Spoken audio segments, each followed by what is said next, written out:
তো দেখো পাড়ায় এবার এসেছিলো চুনো মাছ, একটু চুনো মাছ নিলাম, কারণ আলু বেগুন দিয়ে কচু দিয়ে ঝোল খেতে অদ্রিজা ভীষণ পছন্দ করে। যদিও কচু নেই ঘরে, তো আলু বেগুন দিয়েই করে দেবো ওকে। তো গুড ইভিনিং বন্ধুরা, এখন বাজে বিকেল 5টা আর রেডি হলাম আমরা। তো বেরোচ্ছি, আজকে যাচ্ছি কলকাতায়। অদ্রিজা থাকছে, অদ্রিজা ঠাকুমার কাছে থাকবে, আমি আর তোমাদের দাদাভাই যাচ্ছি। কারণ ওই যে আমার আগের একটা ভিডিওতে বলেছিলাম না যে আমার বাবার হার্টের অপারেশন হবে, তো তখন একটা ডেট সিলেক্ট করা হয়েছিল। আমরা যাবো সেদিন রেডি হয়ে গেছিলাম, মানে রেডি বলতে কি সকাল থেকে প্রস্তুতি নিচ্ছিলাম যে বেরোবো বিকেলে যাওয়ার কথা। কিন্তু সকালবেলা মা ফোন করে বললো বাবা নাকি প্রচুর ঠান্ডা জ্বর হয়েছে, এবার ঠান্ডা জ্বর হলে যে কোনো সার্জারি হবে না সেটা জানো। তো ডাক্তারকে ফোন করলাম, বললো না এখন হবে না, শরীর সুস্থ হোক তবে। তো এখন শরীর সুস্থ হয়েছে, ডাক্তারকে ফোন করাচ্ছি, এখন কালকে অ্যাপয়েন্টমেন্ট আছে। তো আজকে আমরা চলে যাচ্ছি, কালকে মা বাবা সকালে যাবে, তারপরে ডাক্তার কাছে যাই কি বলে দেখি। তো অদ্রিজা থাকছে, আর বেশি দিনের জন্য তো নয়, 2-1 দিনের জন্য। সেইভাবে লাগেজ কিছুই হয়নি, এখানে নিয়েছে, আর ওই একটা ব্যাগে শুধুমাত্র কিছু সবজিপাতি নেওয়া হয়েছে। তো চলো 6টার ট্রেন ধরবো, রাত হয়ে যাবে, অনেকটা রাত হবে, কারণ ওই কটা লঙ্কার পটল তোলা হয়েছে, অল্প একটু ছিল। প্রচুর হনুমানে অত্যাচার হচ্ছে মাঠে, পটল বড় যদি না নিয়ে যাই সব খেয়ে নেবে। তোমাদের দাদাভাই বললো আড়তে মানে দিয়ে তারপরে যাব, ওই জন্য একটু লেট করেই যাচ্ছি আমরা। তো চলো,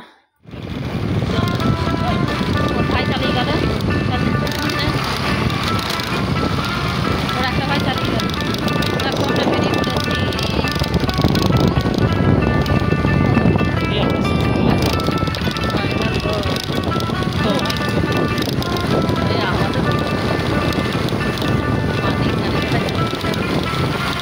তো চলো কলকাতায় 2 দিনের জন্য ঘুরে আসছি, তবে অবশ্যই ভালো লাগার জন্য যাচ্ছি না। বাবার অপারেশনটা হয়ে গেলে ভালো হয়, সামনে আবার কালী পূজা, আমি জানি না ডেট পাবো কি।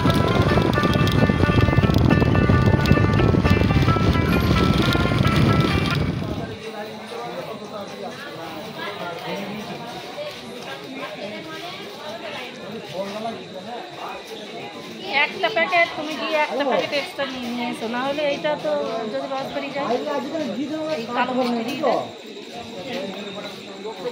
কোথায় পাবো এই দোকানে। বলো যে এখন মিষ্টি নিয়ে গেলো, যে বউটা কিনতে মানে যাবে কলকাতায়, যে প্যাকেটটা এই কালোটা নিয়েছে ওইটা, যদি ওইটা থেকে তো রস ছাড়ে। বলো দোকান হয় 5 টাকা নাও নাকি? তাই বলবো কেন, তোমার ওইটাই তো দোষ। বলো অতগুলো যে মিষ্টি নিয়েছে, তাহলে একটা প্যাকেট তুমি দাও, একটা এক্সট্রা দাও, কারণ এইটা থেকে যদি রস বেরিয়ে যায়। ট্রেনের পর 2 দিকে আলাদা হয়ে গেল, আমি যাবো লেডিসে, ওরা যাবে জেনারেলে।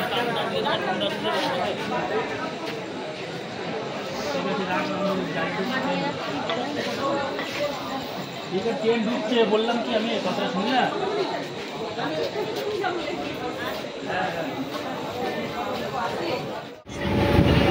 ট্রেনই ফাঁকা এখন, 6টার ট্রেনটা।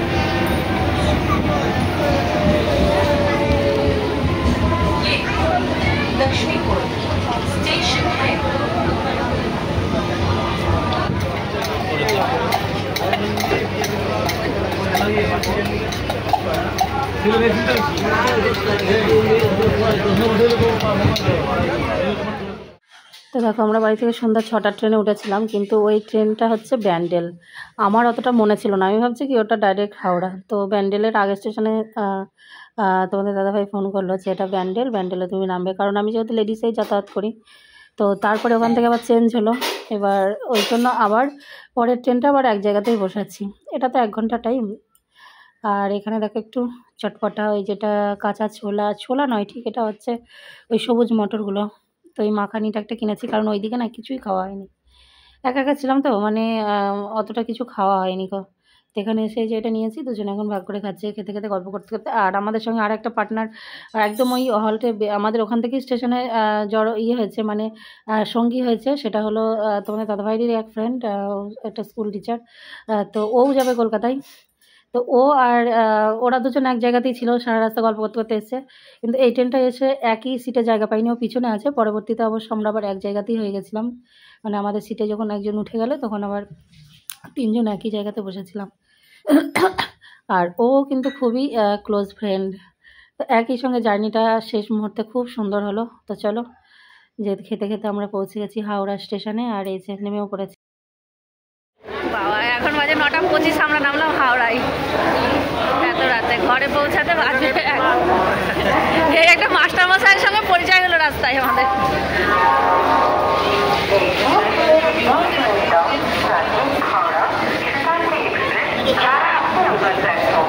বাজে 9:30, আর আমরা হাওড়া ব্রিজের উপর 9:30টার সময়।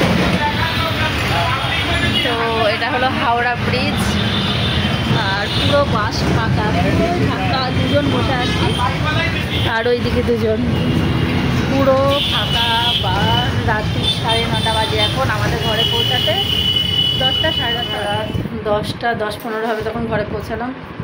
ঘরে পৌঁছেই যে ফ্রেশ হলাম, ফ্রেশ হয়ে এখন ঘরটাকে ফ্রেশ করানো হচ্ছে।